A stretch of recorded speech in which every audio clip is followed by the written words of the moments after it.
சுகம் பெறுவது தேவனின் சித்தமா? Praise the Lord. இயேசு தொழுநோயாளி மீது பரிவு கொண்டு தமது கையை நீட்டி அவரை தொட்டு அவரிடம், நான் விரும்புகிறேன், உமது நோய் நீங்குக என்றார் என்று நாம் மார்க்கு எழுதிய நற்செய்தி 1வது அதிகாரம் 41வது இறைவார்த்தையில் வாசிக்கின்றோம். ஆம், இந்த இடத்தில் ஆண்டவர் எனக்கு சித்தமுண்டு சுத்தமாக என கூறி அவரை சுகப்படுத்தினார் என்று நாம் பார்க்கின்றோம்.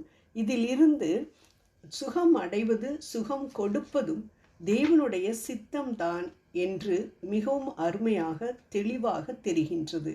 ஆதலால் சுகம் அடைவது தேவனுடைய சித்தம் தானா என்று நாம் சந்தேகப்படக்கூடாது. ஒரு அணு அளவு கூட இதில் நமக்கு சந்தேகம் வரக்கூடாது.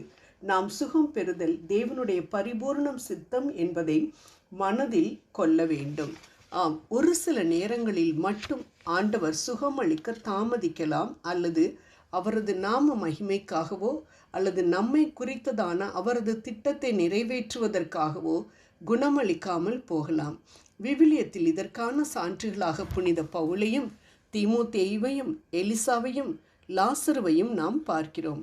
விழுந்து போன உலகில் வாழும் நமக்கு வியாதியும் அழிவும் மனித வாழ்வின் ஒரு அங்கமாக தான் காணப்படுகின்றது என்றாலும் ஆண்டவரால் நமக்கு சுகத்தை கொடுக்க முடியும் என்பதை நாம் ஒரு காலம் மறக்கக்கூடாது.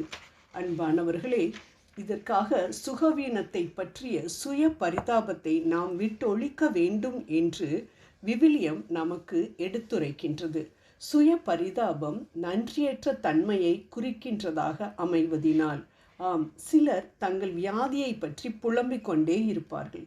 ஐயோ, எனக்கு இப்படி ஆயிடுச்சே, எனக்கு மட்டும் ஏன் இப்படி வியாதி வரணும், நான் என்ன பாவம் செய்தேன், மற்றவங்கள போல என்னால் எதுவுமே செய்ய முடியவில்லையே என்று ஒவ்வொரு முறை நாம் புலம்பும் பொழுதும் நமக்கு வரவேண்டிய சுகத்தை ஒரு அடி தள்ளி வைக்கின்றோம் என்பதை நாம் மறக்கக்கூடாது.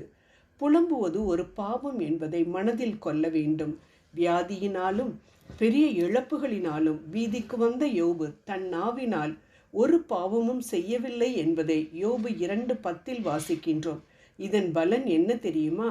இழந்து போன அனைத்தையும் சுகம் உள்பட 2 மடங்காக பெற்றுக்கொண்டதை யோபு 42:10 வாசிக்கின்றோம். ஆகவே புலம்புவதை நாம் விடுவோம். அன்பானவர்களே, புனித பவுல், ஒருவன் தேவனுடைய ஆலயத்தை கெடுத்தால் அவனை தேவன் கெடுப்பார், தேவனுடைய ஆலயம் பரிசுத்தமாயிருக்கின்றது, நீங்களே அந்த ஆலயம் என 1 கொரிந்தியர் 3:17 கூறுகின்றார். அதாவது நம் உடல் தேவனின் ஆலயம்.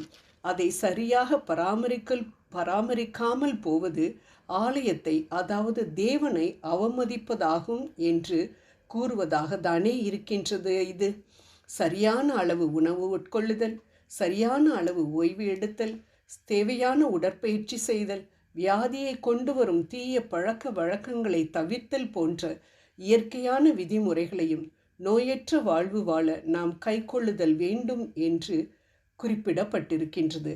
இவைகளை சரிவர கைக்கொள்ளாமற் போனால் நாம் அதற்காக மனம் வருந்தி தேவனிடம் மன்னிப்பு கேட்க வேண்டும். அன்பானவர்களே, நாம் நோயிலிருந்து விடுபட வேண்டும் என்றால் உடனே நாம் ஆண்டவரை துதிக்க ஆரம்பிப்போம். ஏனென்றால் துதியின் மத்தியில் வாசம் செய்யும் துதிக்கு பாத்திரர் நம் துதியின் நிமித்தம் நிச்சயம் நமக்கு சுகம் கொடுப்பார். இதற்கு யோபுவும் பவுலும் ஒரு சிறந்த எடுத்துக்காட்டு. அதே போல மன்னியாத சுபாவத்தையும் மனக்கசப்பையும் தூக்கி எறிவோம். மற்றவர்கள் மேல் உள்ள கசப்பு இன்னும் அதிக வியாதிகளை கொண்டு வரும் என்பதை நாம் மறக்கக்கூடாது. பரிசுத்த ஆவியின் துணையோடு மற்றவர்களை மன்னிக்கும் பொழுது தெய்வீக சுகத்தை நாம் பெற்றுக்கொள்ள முடியும். அடுத்த பின்பாக சுகம் கிடைத்த பின் நாம் சாட்சியாக வாழ முடிவெடுக்க வேண்டும். சிலர் வியாதி படுக்கையில் மட்டும் தேவனை தேடுவதை நாம் பார்க்கின்றோம்.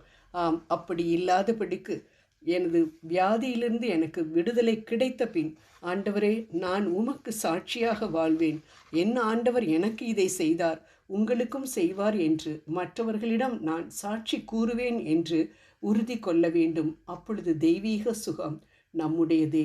ஜெபம் செய்வோம். நானே உனக்கு குணமளிக்கும் தெய்வம் என்று சொன்ன அன்பு தெய்வமே, என் வியாதிகளை குணப்படுத்துவதுதான் உமது சித்தம் என்று பரிபூர்ணமாக நம்பி பாதம் என் வியாதிகள் அனைத்தையும் சமர்ப்பிக்கின்றேன். ஆமென்.